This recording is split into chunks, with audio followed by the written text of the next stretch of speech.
So yun, no, mga kababayan ko, makikita nyo may mga basura, bote. So talagang may pumapasok din dito. Yung sira na rin yung isang akyatan.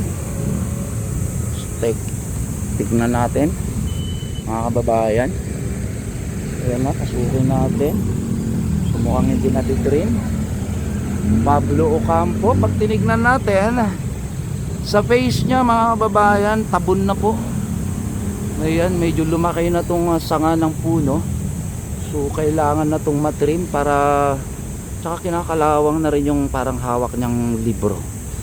Ayan, para maayos. Kasi alam naman po natin na si Yorme mga kababayan ko ay sa mga ganito na struktura ay gawa po ito ng mga sinauna nating lahi para sa pagkakilanlan ng mga magigiting nating naging official din o kaya abogado, no? Ayan mga kababayan ko, ang ginagawang ano dito, banyo ha.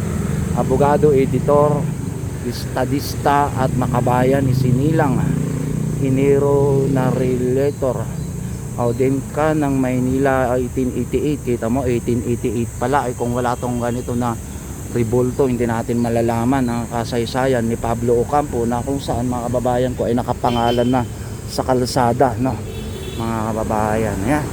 At siya po ay ang promotor piskal, hukumang unang dulugan ng Tondo noong 1889, defensor de officio at kalihim kolegio de abogado noong 1890, kagawad at isa sa kalihim ng Kongreso ng Malolos at kagawad ng komiting bumalangkas sa konstitusyon ng Malolos, editor ng La Patria, kung saan nalathala ang mahalagang suliranin at mga isyong pambayan kasama ang kanyang mga kuro-kurong makabayan. Ipinatapon sa Guam kasama ng ibang makabayang Pilipino noong 1901. Bumalik sa Pilipinas sa pagkaraang makapanumpa ng katapatan sa Estados Unidos noong 1902. Nahalal na naninirahang komisyonado sa yun, ano to? EU.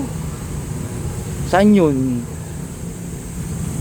United 1907 EU US 1987 at kasama ng mga delegasyong Amerikano sa Interparliamentary Union Conference sa Berlin, Alemanya noong 1908. Nahalal na kinatawan ng Maynila sa ikalawang lehislatura ng Pilipinas noong 1919 at namatay noong Pebrero 5 noong 1925.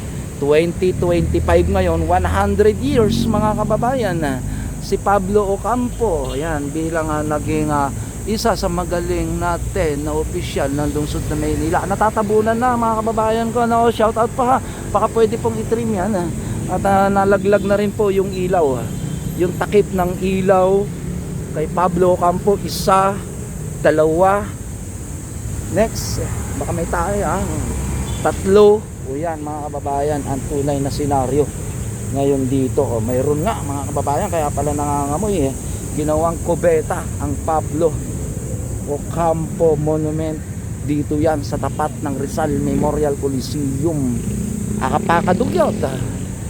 Abay, walang shoutout sa kapitan na nakakasakop.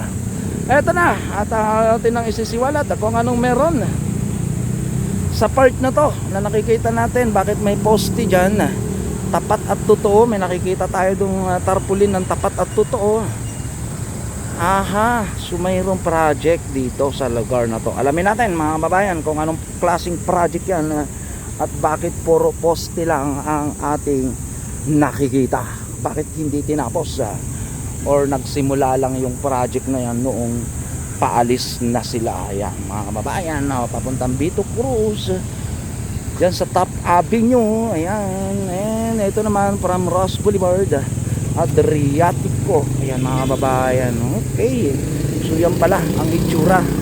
May proyekto at ang daming mga iniwan ng kontraktor na mga sako-sako dito. I don't know kung mabuhangin yan nagagamitin nila sa loob or mga pinaghukayan na dapat ay i-dispose na. Pero mga kababayan ko, andyan ang pangit tignan, you know.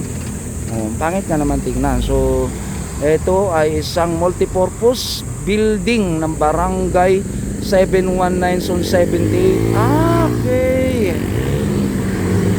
multipurpose building. Sana all magkakaroon ng multipurpose building no, mga kababayan ko. Ayan, multipurpose building facilities to support social service construction of multipurpose building barangay 719 Zone 78 Malate, Manila. Ang dugyot ng harapan nyo. Shoutout sa inyo dyan, governance and special. At nagkukos po ito ng 38 million mga kababayan. DPWH South Manila District Engineering Office. Ang di umano ay engineer dito, no? Ayan, no?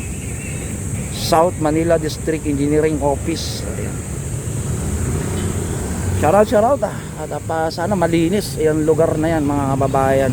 For the project wise, we don't know kung ano ba nangyari, kasi ngayon wala tayong namamataan na gumagawa at ang bakal ay kalakalawang na, mga kababayan ko. Sayang kung hindi matutuloy yan, sayang. Kung sana makita ni Yorme at nai-endorse kay Yorme Isko, sa pamunuan ni Yorme Isko, para matuloy po yan at mayroon tayong isang magandang proyekto. Tuloy tayo, mga kababayan. Shout out. At ito, nandito si ate. Ayun, may basura pa dun tapat ng Rizal. Ito, mga ganito. Tapos ito, shout out DPS. At meron tayong tubig dito. Nahirapan ng magwalis si ate pag ganyan, mga kababayan ko, para sa sake ng ating hi, huli ka. Kumusta? Mahihiyain. Tuloy. Halughugin ang lungsod ng Maynila para sa ating ginagawang document. Tapat na tayo ng karate. Mayroon dito karate sa may Rizal. Taekwondo. Tama ba ako? Kabilaan to, mga kababayan. Ang gaganda ng aso ni kuya, oh. Yan. Nawala dito. Nawala yung ano dyan. Yung mga nag-aaral ng taekwondo dyan. For renovation, nire-renovate, mga kapatid.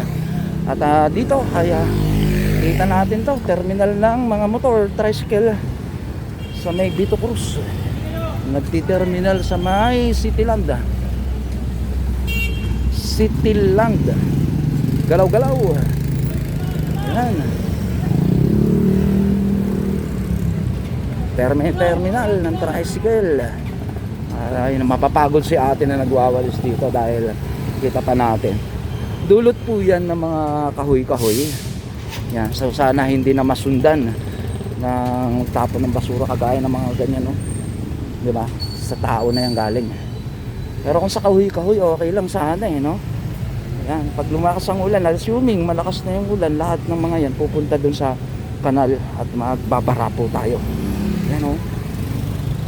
Meron pa nakasabit dito, mga kababayan. Yan yung pangit dyan. Biyahing Alabang Moonwalk Coastal Almansa. Sa part na to, ayun, medyo malinis. O si ate nasa corner pa ng tinatawag na bangketa, mga kababayan. At eto, delikado na to, makakatama na to yung mga kapislait natin na naglaglaga na Rizal Sports Complex. Ayan, mga kababayan, at meron na tayo nakikita dito, delikado na po ito, makakauntog na sa mga motorista natin. Yan, para may pakita natin, si ate may basura pa sa gitna. Ayan, yung mga kababayan, si ate at si kuya nandun sa gitna, for official use only.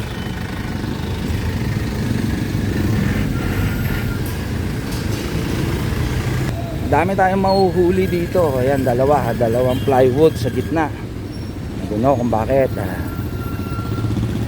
Nakakahiya naman sa mga estudyante at mga yung tinatawag natin na empleyado na dumadaan dito, no? So, nagtataka ako dito, napakadaming tricycle. Bakit kaya napakadaming tricycle? Samantalang dati ay nakiklearing naman dito, no? Mga kababayan. Yan, the Grand Tower na po tayo. Diyan, hanggang doon sa taas, ang ganda niyan. Magandang building. So sana malinis na surroundings. Eh, vandalism pa more. Yan, ang daming problema, Yorme. Grabe. Marami pa talaga tayong mga nakikita na kagaya ng disiplina ng Pilipino na magkakape, itatapon lang sa kalsada. Di ba? Ay, ako. Approaching na po tayo ng top at Vito Cruz. Yan, Vito Cruz Top Avenue.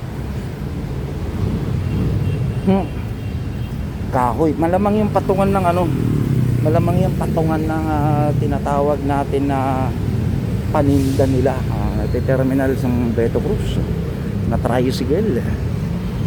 Hindi ko lang alam kung legal sila, ha. Yun mo.